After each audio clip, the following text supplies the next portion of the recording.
ജനവാസ മേഖലകളിലെ വന്യജീവി ശല്യം കെട്ടടങ്ങുന്നില്ല.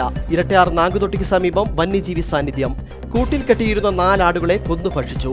നാഗുതൊട്ടി എസ് എൻ ജംഗ്ഷൻ പന്തപ്ലാക്കൽ മാത്തുക്കുട്ടിയുടെ ആടിനെയാണ് അജ്ഞാത ജീവി ആക്രമിച്ചു കൊന്നത്. വന്യജീവി ആക്രമണ ഭീതിയിലാണ് പ്രദേശവാസികൾ. സ്ഥലത്ത് വനംവകുപ്പ് ക്യാമറ സ്ഥാപിച്ചു.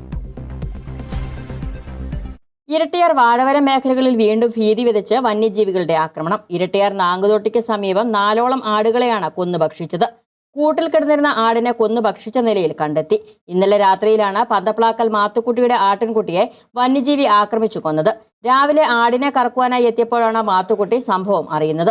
രാവിലെ ഞാൻ ആടിനെ കറക്കാൻ വേണ്ടി കൂട്ടിലേക്ക് പാത്രമായിട്ട് ചെല്ലുമ്പോൾ എൻ്റെ ആടിനെ എന്തോ ഒരു ജീവി, എന്താണെന്ന് അറിയത്തില്ല, പുലിയാണോ എന്നാണെന്ന് അറിയത്തില്ല, കാട്ടു മൃഗമാണോ എന്നും അറിയത്തില്ല, അതിനെ രാവിലെ കൊന്ന് അതിൻ്റെ അകത്തെ ചങ്ങം കയറണം, പിന്നെ വലിയ മുഴുവൻ മൊത്തത്തോടെ തൊലിപ്പൊളിച്ച് എന്നെ കഴുത്തു തൊട്ട് തിന്നിരിക്കുകയാണ്.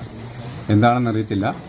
സമീപവാസിയായ ഇട്ടിമൂട്ടിൽ രാജുവിന്റെ 3 ആടുകളെയും കൊന്നു ഭക്ഷിച്ച നിലയിൽ കണ്ടെത്തിയിരുന്നു. തുടർന്ന് പ്രദേശവാസികളെയും ജനപ്രതിനിധികളെയും വിവരം അറിയിക്കുകയായിരുന്നു. വിവരമറിഞ്ഞ വനംവകുപ്പ് ഉദ്യോഗസ്ഥർ സ്ഥലത്തെത്തി പരിശോധന നടത്തി. വന്യജീവിയുടേതെന്ന് സംശയിക്കുന്ന കാൽപ്പാടുകളോ മറ്റു തെളിവുകളോ ലഭിച്ചില്ല. പഞ്ചായത്തിലെ 12ാം വാർഡിലെ മാത്യു ചെറിയാൻ പന്തപ്ലാക്കൽ നാഗുതൊട്ടി എന്നയാളുടെ വീട്ടിലുണ്ടായിരുന്ന ഒരു ആടിനെ വന്യജീവി ആക്രമിച്ച് പുറപ്പെടുത്തിയായിട്ടൊരു വിവരം ലഭിച്ചതനുസരിച്ച് തുടർന്ന് ഞങ്ങൾ പരിശോധന നടത്തിയിട്ടുണ്ട്. അപ്പോൾ വന്യജീവിയുടെ ഒരു സ്വഭാവം ഏതാണെന്നുള്ളത് വ്യക്തമാക്കുന്നതിന് വേണ്ടിയിട്ട് ക്യാമറ സ്ഥാപിച്ച് ബാക്കി തുടർന്ന് സ്വീകരിക്കാനാണ്. കാൽപ്പാടുകളും മറ്റും കണ്ടെത്തുവാൻ സാധിക്കാത്തതിനാൽ എന്ത് മൃഗമാണ് ആക്രമിച്ചത് എന്ന കാര്യത്തിൽ വ്യക്തത വരുത്തുവാൻ വനംവകുപ്പിനും ആയിട്ടില്ല.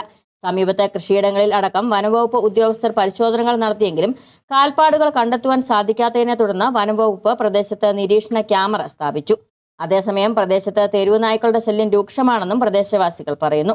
ആടിന്റെ ജഡം പോസ്റ്റ്മോർട്ടം നടത്തി. 2022 വാഴവരയിൽ വന്യജീവി സാന്നിധ്യം ഉണ്ടായതിന് പിന്നാലെ പടതാകുളത്തിൽ കടുവയെ ചത്ത നിലയിൽ കണ്ടെത്തിയിരുന്നു. കഴിഞ്ഞ വർഷവും പ്രദേശത്ത് വന്യജീവി ആക്രമണം ഉണ്ടായത് ആശങ്ക പരത്തിയിരുന്നു. തുടർച്ചയായി വളർത്തുമൃഗങ്ങൾക്ക് നേരെ വന്യജീവി ആക്രമണം ഉണ്ടായതോടെ ആശങ്കയിലാണ് പ്രദേശവാസികൾ. News bureau, Kattappana.